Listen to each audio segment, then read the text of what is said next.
Olá, hoje nós vamos falar sobre uma moeda que tem uns que odeiam, tem uns que amam, né? A XRP e a Ripple. Odeia e ama? Como assim? Tem gente que acha que XRP é uma perda de tempo, acha que é uma moeda que tem pretensões muito acima, né? É uma moeda que ignora a concorrência, né? Tem outras criptomoedas que fazem a mesma coisa que ela faz. E alguns acham que ela nem é descentralizada, coisíssima nenhuma, porque a Ripple tem praticamente quase todos os XRPs. Então, tem gente que acha que XRP jamais será uma moeda global de pagamentos. Pura especulação. Mas uma coisa pode se dizer: tem velocidade, custo baixo, parceria boa, né? Tem foco nas instituições, tem um potencial, ela tem, mas não significa que XRP, mesmo aí concorrendo com o próprio Swift, né, já é algo que já existe, vai se tornar uma moeda de pagamento global. Acho meio pretensioso, mas vamos ouvir um podcast sobre a XRP que vai clarear a cabeça de vocês. Bom, então tá aqui o XRP, o podcast eu vou colocar aqui, vocês vão ouvir o podcast e depois a gente faz um comentário a respeito. Olá, hoje a gente vai fazer uma exploração bem focada, né? Vamos falar de um ativo digital específico, o XRP, e também dar uma olhada no cenário das moedas digitais de bancos centrais, as CBDCs, com um olho especial ali nos Estados Unidos. Para essa conversa, a gente se baseou numa análise técnica recente do XRP e também num panorama sobre o desenvolvimento global de CBDCs, sabe? Contrastando com o debate lá nos Estados Unidos sobre um dólar digital. A ideia aqui é entender o que faz o XRP ser único, tecnologia, usos, como ele se encaixa nesse mundo financeiro digital. E, claro, entender o que está rolando com as moedas digitais dos bancos centrais pelo mundo afora e por que os Estados Unidos parecem mais cautelosos. Vamos lá desvendar isso? Vamos começar então pelo XRP. O que ele é exatamente? A gente sabe que é o ativo nativo do XRP Ledger, o XRPL, lançado lá em 2012. A promessa era ser mais rápido, mais barato que o Bitcoin, né? Com foco em pagamentos internacionais e, importante, XRP, o token, é uma coisa. Ripple, a empresa, é outra. Embora a Ripple use bastante o XRP, claro. exato. E o que chama atenção logo de cara é o mecanismo de consenso. Não é Proof of Work nem Proof of Stake, sabe? Ele usa um protocolo próprio, o RPCA. Basicamente, os validadores chegam a um acordo sobre as transações a cada 3 a 5 segundos. Isso significa muita eficiência energética, o consumo é mínimo, velocidade, né? E a rede hoje tem mais de 120 validadores. São universidades, empresas, exchanges, buscando uma descentralização que funcione na prática. E os números de performance que eles divulgam? Liquidação quase na hora, 3 a 5 segundos. Isso. Capacidade, dizem, de 1.500 transações por segundo. E o custo? Irrisório, né? Sim. Coisa de 0,0002 dólares. E ainda tem espaço para escalar com os payment channels.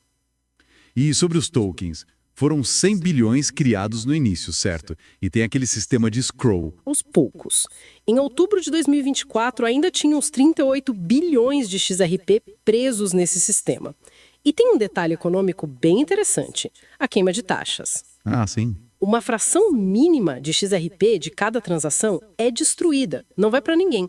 Isso cria uma pressão deflacionária, sabe? A oferta total vai diminuindo com o tempo.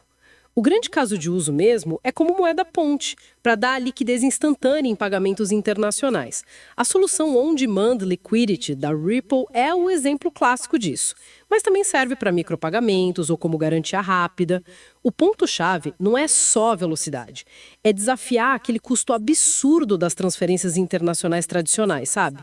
Mirando em taxas quase zero. Entendi. E a governança? Parece que tenta um equilíbrio entre a Fundação XRPL, a própria Ripple e a comunidade. né? Mas a segurança fica na mão desses validadores, certo? E teve toda aquela questão regulatória, o processo longo da SEC nos Estados Unidos. Sim, começou em 2020, mas teve um desfecho, né? Um acordo final em maio de 2025. A Ripple pagou uma multa, 50 milhões de dólares, o que foi bem menos do que se esperava inicialmente, e isso trouxe clareza para o mercado. Falando em mercado, em maio de 2025, o preço estava em torno de 2 dólares e 48 centavos, capitalização de uns 248 bilhões de dólares.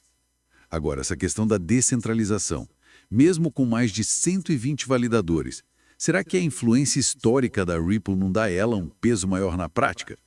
Talvez não tão descentralizado quanto o ideal do Bitcoin, por exemplo? É uma ótima observação, e é um debate que continua, viu? Dentro da comunidade. A rede busca ativamente, sim, aumentar a diversidade dos validadores para diminuir essa preocupação. Mas vamos combinar, comparado ao Bitcoin, as vantagens de velocidade, custo e impacto ambiental são bem claras. E esse acordo com a SEC pode mesmo abrir portas para adoção institucional, né? Olhando para frente, o que se espera é mais parcerias, talvez até uma stablecoin própria da Ripple, uma cripto ligada ao dólar, por exemplo, e continuar o esforço para descentralizar mais a rede. Agora, conectando isso tudo com um cenário maior, o das CBDCs, a gente vê um movimento global forte, né? Exemplos não faltam.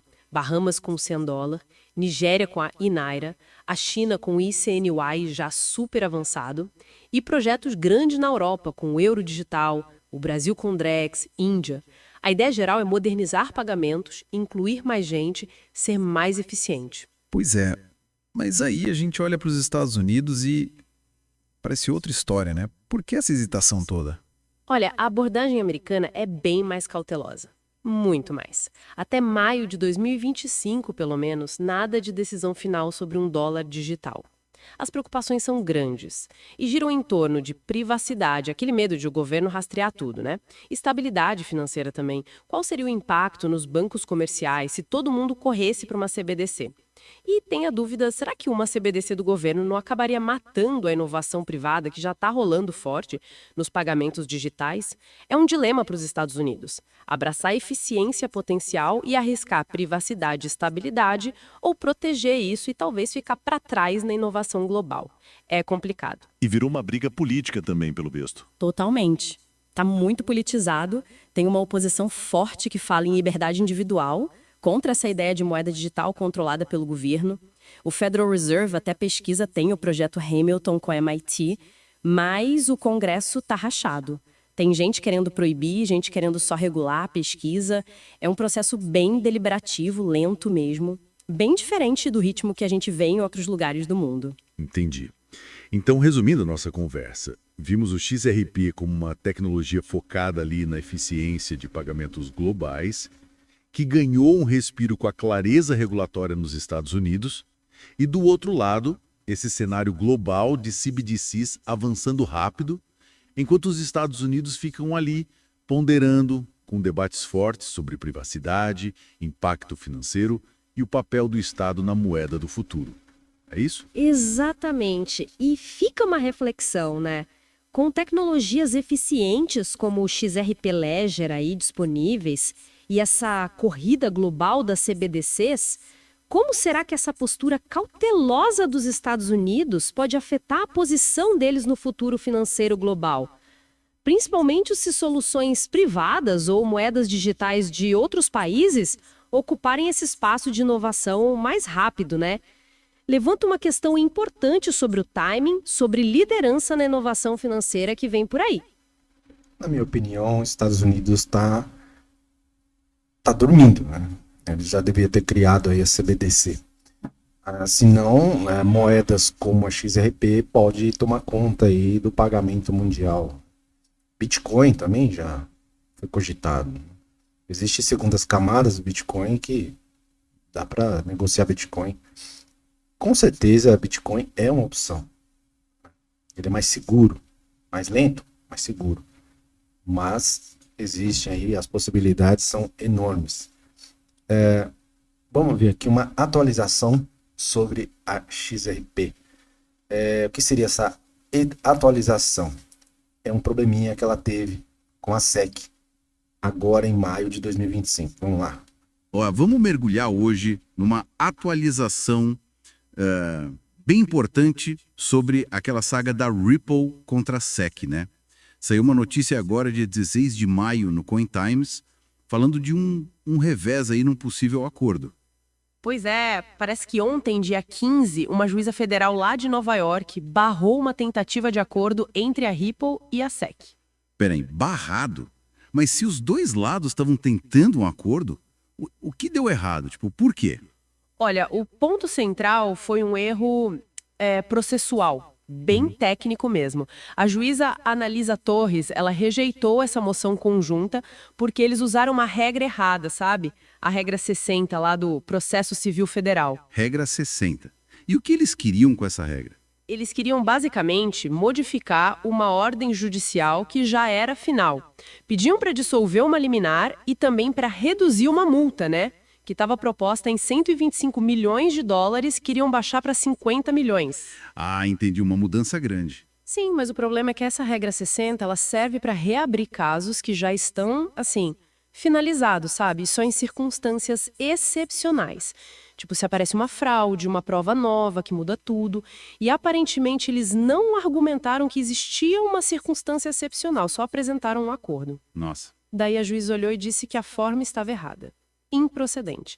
Nem chegou a analisar se o acordo em si era bom ou ruim, entende? Entendi. Então foi um tropeço na formalidade, não no conteúdo do que eles combinaram. Mas a pergunta que fica é, isso mexe com as vitórias que a Ripple já teve antes?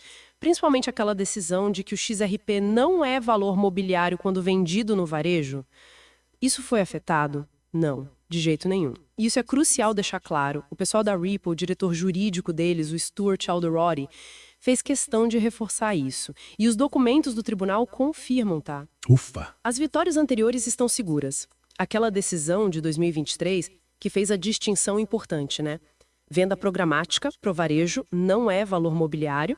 Venda institucional para grandes investidores, aí sim ainda é considerada. Isso tudo continua valendo. Certo.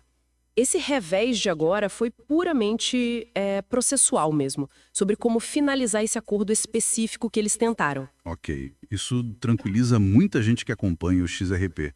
Mas mesmo sendo um detalhe técnico, parece que o mercado não gostou muito, né? O artigo fala em queda de preço. O que rolou? Rolou sim. O mercado é muito sensível a qualquer notícia desse caso, né? O preço do XRP caiu uns 2,5% logo depois que a notícia saiu. Puxa. E tem mais dados, olha só. A CoinGlass mostrou que o tal do Open Interest nos contratos futuros de XRP, que é basicamente o dinheiro apostando na direção do preço, caiu 9%. Foi para 4,90 bilhões de dólares. Isso indica o quê? Menos confiança. Exato. Menos gente disposta a manter a aposta ali. E outra coisa, mais de 21 milhões de dólares em posições compradas foram liquidadas. Ah, as longs! Isso, quem apostava na alta teve que vender às pressas, o que joga o preço mais para baixo ainda. Mostra bem o nervosismo, né? Qualquer coisinha já abala. Nossa, 21 milhões liquidados por causa de um erro de formulário, basicamente? Impressionante. Agora o pessoal está de olho no suporte de 2 dólares e 35 centavos. Um preço que no passado segurou quedas, para ver se é só um susto ou se a coisa complica mais. Complicado. E com esse contratempo todo, o que acontece agora no processo? Qual o próximo passo para Ripple e para SEC? Bom, o caminho ficou mais longo, né? Agora eles vão ter que preparar e submeter uma nova moção, provavelmente usando a mesma regra 60, mas dessa vez justificando direitinho por que a ordem final deveria ser alterada, sabe? Apresentando as tais circunstâncias excepcionais. Ou talvez achem outra via legal para isso. Então não é só apresentar de novo, tem que fazer diferente. Exatamente. Como disse um advogado que o artigo cita, o Fred Rispoli, eles vão ter que fazer do jeito difícil e complicado. Isso tudo deve empurrar uma resolução final lá para o fim do verão americano de 2025, talvez até mais tarde. Entendi. Então, para resumir a situação, tínhamos um acordo quase lá entre Ripple e SEC, mas ele foi barrado não pelo que dizia, mas pela forma como foi apresentada a juíza. Isso. As vitórias legais importantes da Ripple, especialmente sobre o XRP no varejo, continuam de pé, não foram afetadas. Correto. Mas o mercado reagiu mal, com queda no preço e liquidações. E o fim dessa história toda vai demorar mais um pouco. Perfeito resumo é um bom lembrete de como esses detalhes processuais são cruciais na justiça, né? E como o mercado cripto fica ligado em cada vírgula desse caso. É um caso muito emblemático para todo mundo. Sem dúvida. E fica aqui uma reflexão final, né? Apesar de ter sido um erro de procedimento, o fato de a Ripple e a SEC terem tentado chegar a um acordo juntas, mesmo que do jeito errado. Será que isso não mostra que, no fundo, os dois lados ainda querem encontrar uma saída negociada?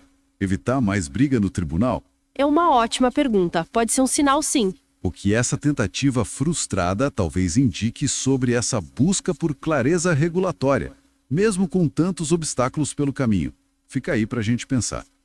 Se a SEC e a Ripple já têm interesse de finalizar esse processo, então já está feito. É só uma questão de formulário, né? Não se assustem, né? 22 milhões, né? Foram liquidados por causa de um erro de formulário. O pessoal fica apavorado, né? Mas é isso aí. Obrigado por ter assistido. Tá? Não esquece de dar o joinha. Não esquece de colocar aí o canal aí no seu portfólio do YouTube, né? Para você sempre estar vendo, ouvindo nossos vídeos aí de informações sobre criptomoedas, né? Bitcoin e altcoins. E eu espero você no próximo vídeo, tá bom? É isso aí. Tchau, tchau. Até a próxima.